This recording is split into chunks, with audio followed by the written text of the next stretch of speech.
Hi everyone, this is Corrine Marrazzo here with EPL Real Estate, and I'm here today with Nicole Comer from Home Gnome.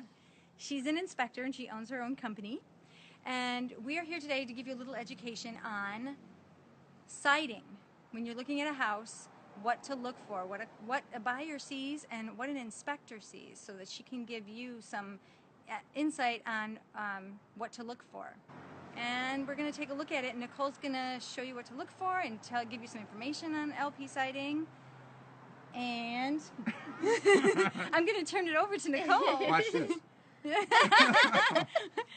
Thank you so much. So as Corrine said, this is a 1990 house, which is probably the biggest clue you can have when you're looking for things like LP siding. So if you are a buyer and you know like a neighborhood or a home was built around that year, basically from mid-80s to mid-90s is the era that we're talking about, you want to look for these clues because there might be LP siding, which is considered to be a defective product if it was built during those years. Or this type of product, which is basically a wood chip composite material, which basically means they use byproducts of wood production and they basically mix it with a bunch of glue and other things and press it together really compactly, really solidly, and hope that it resists water, which this particular product didn't do very well. So some other ways to identify Sounds like IKEA. So what we're looking for here is, the biggest clue is what's called, they call it the LP knot. And we'll just point to a couple here, and then maybe we can try to point out the L. I know there's one over here. Where did it go? Yes. Oh, that one, yeah. Yep. So if you zoom in there, you can kind of make out, if you look really closely, Right there. there is kind of an L and a P, and they're a little bit obscured a lot of times because there's a couple layers of paint.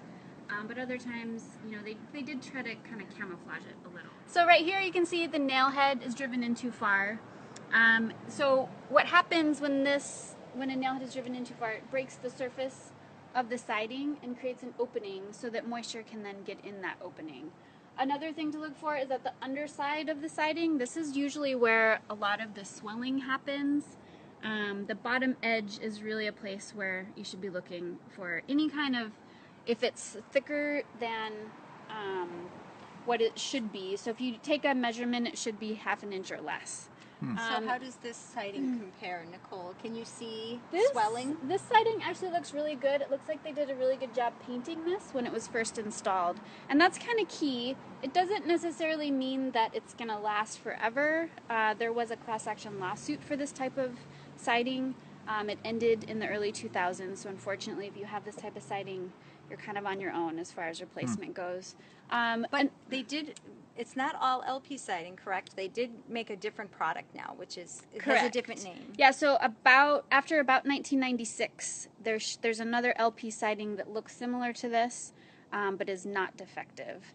And if you do have defects with that type of siding, it should still be under warranty. So that's kind of the main difference between, you know, the defective stuff and the newer stuff. You know, the age is a big flag, but also, you know, these things like swelling and then the signature LP knot, those are kind of the big clues. But this siding actually looks really good. I don't see much swelling, any swelling at all. They did a really good job painting.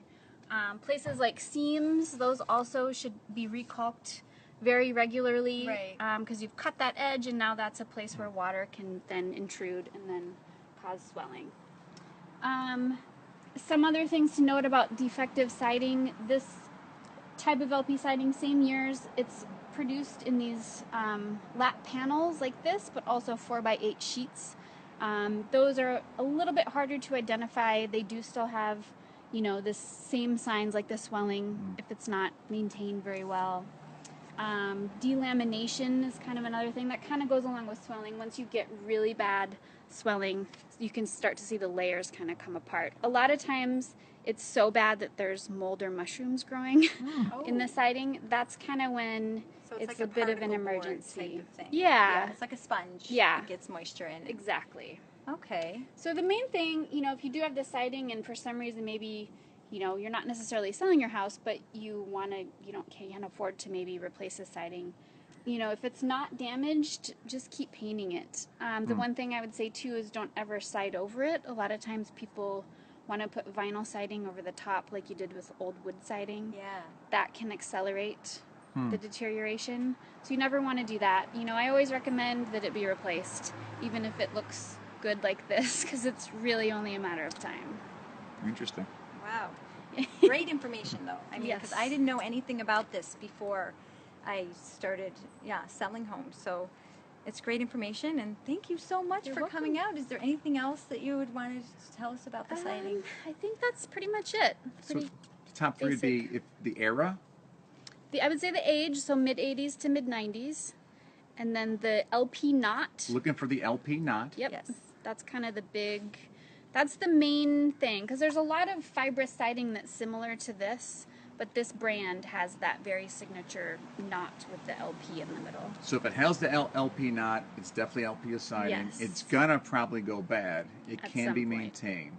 And the other thing is to look for what's going to accelerate the deterioration of it would be any extra holes, like the nails. too deep, and Nailing the, defects. and the joints. Yeah, and then just if the edges were never painted, a lot of times I see that at roofs, like where a roof meets a sidewall. Okay. You know, they don't paint that bottom edge, and then it rains, and rain kind of splashes back up on that bottom edge, and then this stuff just acts like a sponge when it's not sealed. Okay. So, Thank you so much, Thank you. Nicole. Nicole with Home Gnome Inspector. Could you spell gnome? GNOME. Because I didn't know how. Home-gnome.com is my website. Thank you very much, everyone. Thank you.